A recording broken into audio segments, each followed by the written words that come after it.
So basically, today what we'll be talking about is intentional love. Yeah. How to be an intentional partner. So Genevieve, what do you understand by being an intentional partner? Okay, starting off with the word intentional. Yeah. That means being aware of what you want to do, Mhm. the consequences of what you want to do. That's the consequence of the outcome of what you want to do. How being aware of how the other person is going to perceive what you want to do, and how what you want to do affects you. Is that something? Yeah. Intentionality. I agree with you. Yeah, you have to be very intentional in your action, in your words, in virtually everything around you.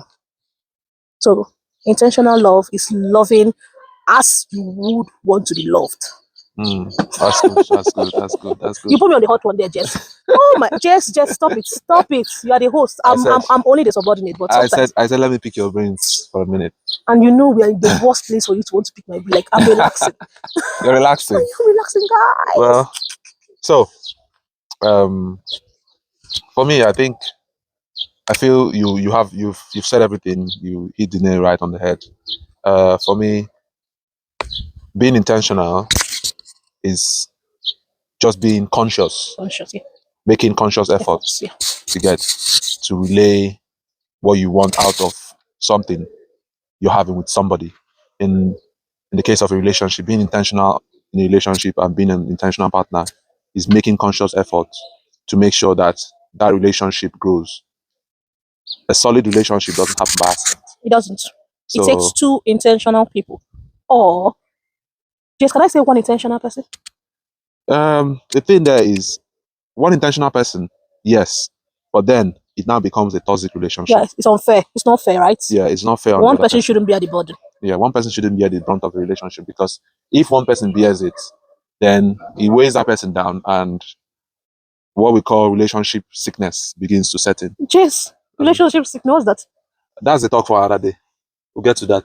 this man is killing me. Yeah, I had a little bit of it where I posted on Instagram. Oh, and I Facebook. saw when you were making that. Was that what you're talking about? Yeah, I was yeah, all yeah. about my makeup and my.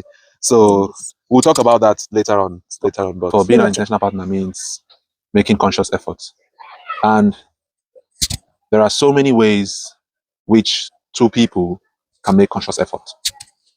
The number one key thing I always say in a relationship, for me, I don't know, sometimes Genevieve argues with me, but I believe communication is a very key ingredient in a relationship. Can I Whether it's point out? spoken words. Can I point out you not making me the villain here? I'm not making you the villain. See, communication, I value it more than love. A lot of people will say, they value love so much. But love is not even top three what makes a relationship solid. Communication, being able to not assume that your partner, you know how they feel. Allow them tell you how they feel. And when they tell you how they feel, or how what you have done makes them feel, do not invalidate their feelings. Listen to them. Yes. Put yourself in their shoes. See it from their own perspective. 2 plus 2 makes 4.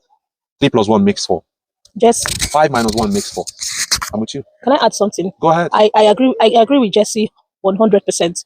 Just basically 20 minutes ago, when we're just preparing to come out here from in our hotel room, I was ready. He was ready.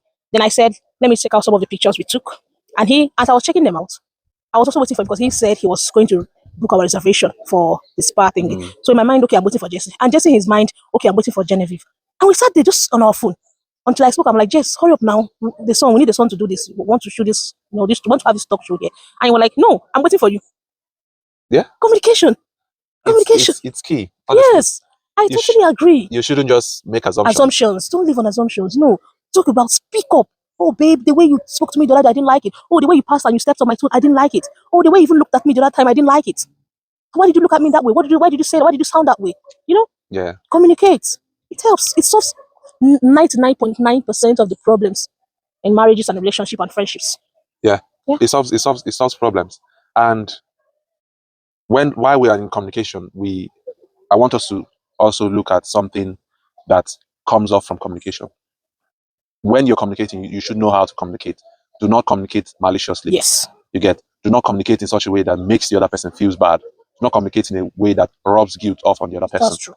It eats on that person without even the person knowing. without letting the person know that, oh, this thing is bearing a burden on them. But Jess, do you know, I'd rather people just communicate than not.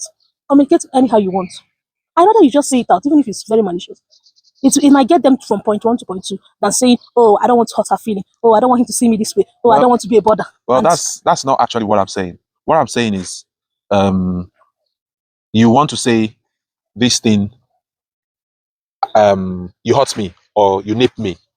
You get me? And the nip I gave you is probably just a scratch. You get me? Yes, it might not be bleeding, but it might be really painful. But you exaggerated to the point that you said it's bleeding, I've got internal bleeding, I've got hemorrhage in the brain, and all that and all that. Some people just go all out and exaggerate things, blow things out of proportion. yes, But that's the thing. that's not how it's supposed to be. But people are so good at that. They are good at gaslighting. Instead of Okay, Jess, you communicating, can they just call my gaslight. name. You can just call that. Yeah. They gaslight. You can just call my name. It's all I'm right. not, I'm not. I see you. It's all right. What is it? It might be a scratch. It might not be bleeding, but it's a scratch. It's paining me.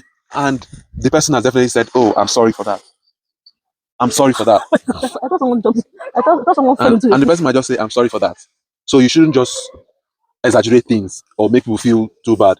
Where I'm going with this is, when you're communicating and there is something you need to stress or there is a disagreement, you should be able to do that without hurting the relationship. Yes, I Come totally to conflict agree. resolution I without totally hurting the agree. relationship. You get me? But you can't beat a child and still tell the child how to cry or make the child not to cry. You know? So in this case, it's a relationship, and what I'm just trying to portray here is that there should not be a case of who is right or wrong. No, Jess, we are looking for conflict resolution. That wasn't what we were trying to say, babe. Calm down. No, that's saying the way, the mood of the communication. I understand where you're going to, and I want to say that shouldn't be a problem. So far, there's even communication. Okay. Let's. If you step on me and I tell you, God, you step up. The least you can do is, I'm sorry. But we can agree that there should be communication. Of course, 100%. So what we are disagreeing on now is how I cry. How I said to cry. How you decide to the thing is, I'm crying. So please do the needful. Oh, I'm sorry. Okay. You know that. Tell me why you crying. Are you seeing it? Why you shouting? Why won't I shout? You stepped on me. Okay. I'm not. Okay. I hope you understand that we are speaking figuratively. And I'm not this way. Quality time. Quality time is also something that is intentional. Yes. After communicating, you have to make out quality time, spending it with your loved one, getting to know, understand, and love them better. Just like Jess took his time to bring me out here to see that I love these things. Not every time I'm in the kitchen cooking. Jenny Sport has been paused for the past. Yes, it's him being intentional. I'm so happy about this. Can see I'm so relaxed. Drama. Yeah.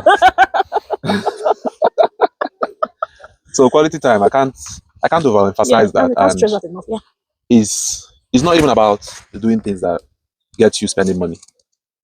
It's the little things. Yeah. Some people are just all about, oh, I need to make money, I need to work, I need to do this. All those are valid, 100%. Those are valid, yes. Money. Yeah. But then there are some things that money cannot solve for you. Just quality time, those little small gossip that you drop. Oh, baby, do you know what happened?